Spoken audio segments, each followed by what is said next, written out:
Gather around me, you brave sea dogs, and I'll tell you a tale of the sea. Believe what you will when I'm finished, but remember, no tale is free. 20 years ago I was a pirate, aboard the Sabre, a swift deadly ship. We were out of Port Royal, Jamaica, raiding Maine on that particular trip. I was hard at work in the galley, cutting bits from a big bacon slab, when I heard one of the older men talking, and I caught a bit of his gab. By gar, ye all be superstitious. I care not what any of you say. I see your crosses and amulets and medallions and your wren's feathers from last New Year's Day. You all believe in ghoulies and ghosties and things that rise out of the sea, and some of you still call on St. Elmo. Oh aye, ye cannot fool me. I heard the stories afore I signed articles. Even more I've endured since then. I know you've all heard it yourselves at least once, but listen up, and I'll tell you again. There's a ghost that visits the Sabre, and though she only comes one night a year, she never leaves alone in the morning, and where she goes is a place we all fear.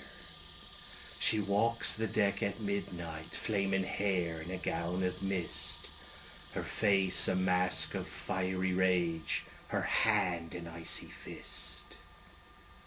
In life she was a lovely senorita, taken from a town along the Main. Beaten and abused by a savage pirate crew, her torturers finally drove her insane. They kept her in chains below decks with little or nothing to eat. 'Twas only after the worst was all over that they found the ship's rats were her meat. One night a scallywag came to take her. Like a fool he let loose her chains. Then swinging 'em like a scythe blade, she decorated the bulkhead with his brains. Screaming then like a banshee, she ran out onto the deck. Startling the first pirate she came to, she turned his face into a mangled, bloody wreck. Her shrieks brought the watch to attention, and they soon cornered the little Spanish tart. And with a fine shot from his flintlock, the captain put a ball in her heart. If they'd pitched her into the sea, it'd been over, but they bound her and pulled her up with a jerk, and hung her from the bunt on the mainmast to let the seagulls and the petrels do their work.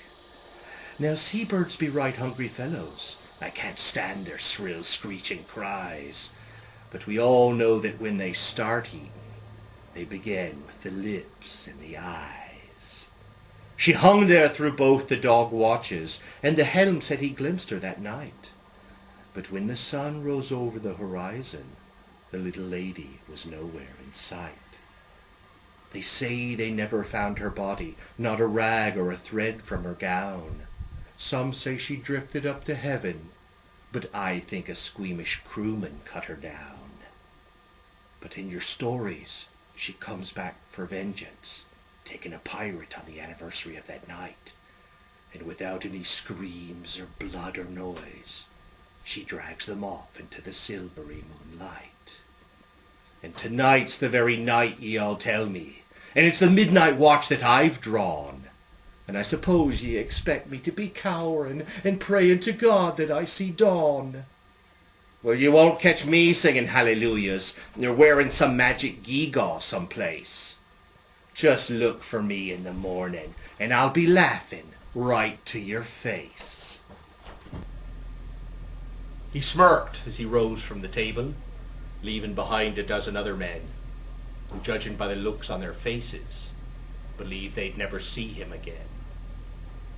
I vowed to spend the night above decks. Being young, I wanted to see what I could see, but morning found me asleep on the hawser, and the ship was as quiet as can be. The men were noticeably silent. They had been that way since dawn, for when the morning watch had taken over, the laughing unbeliever was gone. Of him we found neither hide nor hair, but in truth it wasn't much of a loss. The sea deals harsh to a man without faith, and I think I'll just keep wearing me cross. I pray that it keeps me safe on the ocean, or if not, that it leads me to the light. For at dawn I board the Sabre again, and I stand the midnight watch tonight.